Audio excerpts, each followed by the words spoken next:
Damla mындан 10-15 yıl murun Moskvada meçitke cumada azandı magintafon menen aytat ele.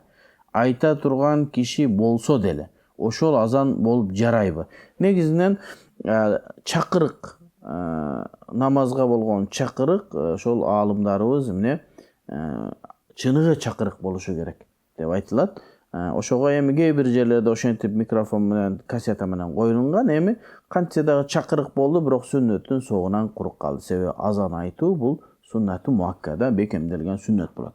Эми ошол 10 жыл 15 жыл мурда мечитте калып кеткен проблеманы эми азыр эмне кылып козгобой эле коюңуз дагы. Мындан ары ушу мечиттерде азандарды үн менен айтып, адамдарды ошону да мукамдуу үн менен баягы адамдар укканда, жиркенбей турган, адамдар укканда бир итиркеги келбей турган, оозун жапсынчы мынау дебей турган кылып жакшы мукам үндүү адамдар азан айтыш керек. Пайгамбар саллаллаху алейхи ва саллям эмне себептен Билал радиаллаху анхуну Ибн Умму Мактумду азан айткан? Үнү кооз болгондуктан ошолорду азан айттырган. Анан азан айтуу бул сүннаты муаккада бекемделген сүннөт болуп, эгерде бир жерде адамдар такыр азан айтпай койгон болсо атайлап, анда ага диний идара тарабынан эскертилүү берилип, балки чара көрүлүшү керек болот иншалла.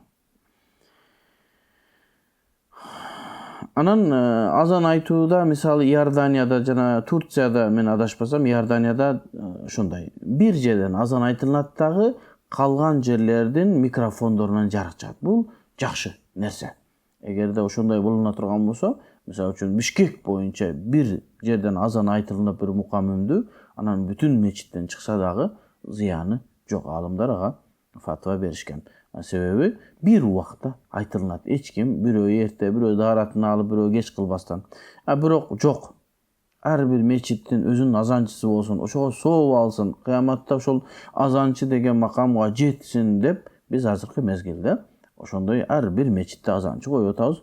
Бул дагы аябай жакшы.